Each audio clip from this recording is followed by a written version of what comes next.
चलो, पर अब जब बनाने आ गया हूं तो फिर अब समझ लीजिए पूरी तन्मयता के साथ आया हूं और पूरी जानकारी के साथ आया हूं।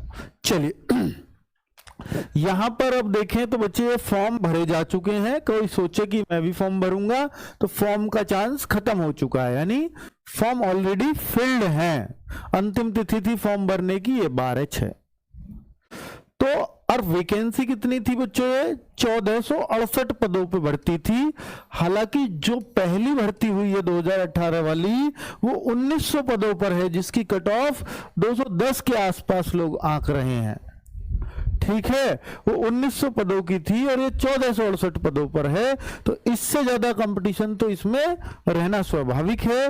वो 2018 के भरे हुए फॉर्म थे, अब 2023 में एग्जाम हुआ और ये फॉर्म भी ताजा हैं और बच्चों की भी ताजा तैयारी है। तो वैसे ही अगर इतनी भी वैकेंसी होती, 1900 ही होती, तो भी कंपटीशन काफी ज्यादा होता। पर अब कंपटीशन लेवल कर दिया है इन्होंने। हालांकि इसमें CCC भी चाहिए था बच्चों, ये अहर्ताएं थी।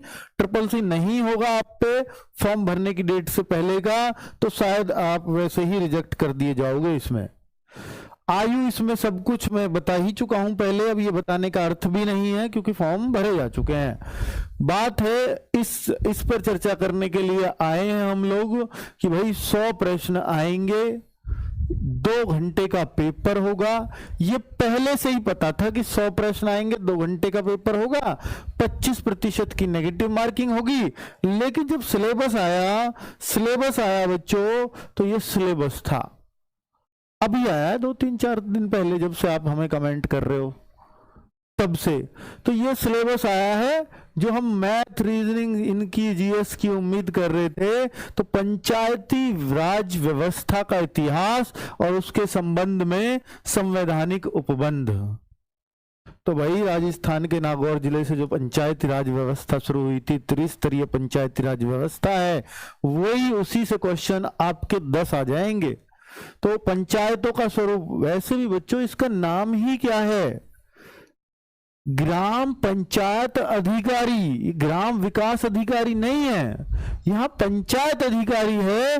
तो पंचायतों का आना तय है और पंचायतें खूब भर भर के आ रही हैं। पंचायतों का वित्तीय स्रोत और कार्य योजना, पंचायती राज व्यवस्था के सशक्त करने के उपाय, उसको सशक्त करने के उपाय, मजबूत करने के। और देखिए अब आप सोचिए, सारा पंचायती राज है, 30 + 5 35 क्वेश्चन तो सिर्फ पंचायती राज के हैं। ग्रामीण विकास योजनाएं कार्यक्रम, ये तो लेखपाल में भी था, बिल्कुल था, और ये आई भी योजनाएं। ग्राम विकास था ना आपका, वही है ये वीडियो में भी पूछे जाते हैं इससे क्वेश्चन। तो भाई 20 क्वेश्चन ये भी खूब रह चुका है। ग्राम पंचायत अधिकारियों की ग्रामीण क्षेत्रों के विकास में भूमिका, जो ग्राम समाज ग्राम विकास पढ़ा है ना आपने लेखपाल में, बहुत कुछ मैच करेगा उसमें से। और आप कहो सर वहां तो हम उसमें बहुत अच्छा कर नहीं पाए थे, बहुत मेहनत के बाद भी, तो ये तो बहुत मुश्किल होने वाला है इस बार। तो टोटल ही 65 क्वेश्चन सिर्फ इसी चीज से पूछे जाएंगे 100 में से। तो भाई वहां एक धोखे में बच्चे रह गए थे। उन्होंने सिलेबस अगर अच्छे से देखा होता तो सारी योजनाएं लिखी हुई थी सिलेबस में, और टोटली पेपर में योजना पूछ ली। वो सोच रहे थे हर बार की तरह पूछा जाएगा, पर ऐसा नहीं पूछा।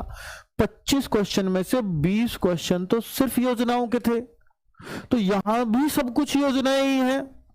तो अगर आप योजनाओं को अच्छे से पढ़ लोगे और इनका इतिहास अच्छे से जान लोगे पंचायती राज का, तो मेरे ख्याल से जितनी डिटेल आप पंचायती राज, जो पीसीएस वाले पढ़ते हैं ना पंचायती राज को, या यूपीएससी वाले पढ़ते हैं, उन बुक्स से आप पढ़ लेना।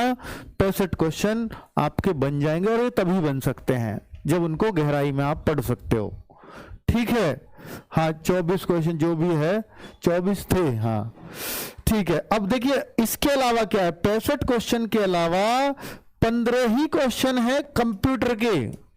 तो ये भी नया हो गया बच्चों के लिए। 80 क्वेश्चन और 20 क्वेश्चन यूपीजी के। ये है चीज जिसको बच्चे मानते हैं कि यार यूपीजी के तो पता ही है, ये तो होनी ही थी। पर बच्चों सारा पेपर थ्योरेटिकल हो गया पूरी तरह से, कहीं भी कुछ ऐसा नहीं है कि कुछ लॉजिक से आप सही कराओगे। पैट से एकदम अलग हो गया पूरी तरह से। तो जो पैट के इसमें 80 वाला बच्चा भी बैठेगा, 90 वाला भी बैठेगा, और जो 70 किनारे पे रहेगा वो भी बैठेगा। अब सबके लिए पेपर एक जैसा, सिलेबस चेंज है तो सबके लिए एक जैसा, इसलिए नेगेटिव होने की बिल्कुल भी आवश्यकता नहीं है, क्योंकि इसमें उन बच्चों को बहुत अच्छा अवसर मिल गया कि जो बिल्कुल भी अब तक इसके लिए नहीं पढ़े थे, अब भी वो तैयारी शुरू करेंगे, या जो बिल्कुल टच में है ही नहीं पैट देने के बाद, वो भी बराबर के अवसर लेके जाएंगे इस एग्जाम में, क्योंकि यहां सबको नए सिरे से तैयारी करनी है। अब बच्चे हम इसमें बैच लाएंगे, आरडब्ल्यूए का बैच, कोई बच्चे पूछ रहे हैं सर आरडब्ल्यूए का बैच आएगा कि नहीं आएगा, तो भाई मैं इस पर अभी श्योर नहीं हूं, क्योंकि मैं इसमें जिन टीचर्स से बात कर रहा हूं अभी मेरी बात नहीं हो पाई है। अगर वो तैयार होंगे तो वही तभी ले पाएंगे, क्योंकि 65 क्वेश्चन उन्हीं के हाथ में है, ठीक है। बाकी 15 और 20 क्वेश्चन के लिए तो मेरे पास है टीम, लेकिन ये क्वेश्चन उनके हाथ में, तो उनकी हाँ जरूरी है। अगर वो हाँ हो गई तो आपकी वो बेहतरीन तैयारी करा सकते हैं इसमें, तभी वो मैं बैच लेकर के आ सकता हूं। तो अभी मैं श्योर नहीं कह सकता, यानी उम्मीदें आप कम ही समझो आरडब्ल्यूए के बैच के आने की, ठीक है। चलिए अब आप कहो सर कितने पे हम शॉर्ट लिस्ट हो जाएंगे, वीपीओ में, ग्राम पंचायत अधिकारी में हम कितने पे शॉर्ट लिस्ट हो जाएंगे? तो मैं आपको बोलूं बच्चों 1468 पद हैं और 30 गुना ये लिए जा रहे हैं, तो जिससे आप ये कह सकते हो सर 44-45 हजार बच्चा आसपास, 43-44 हजार बच्चा।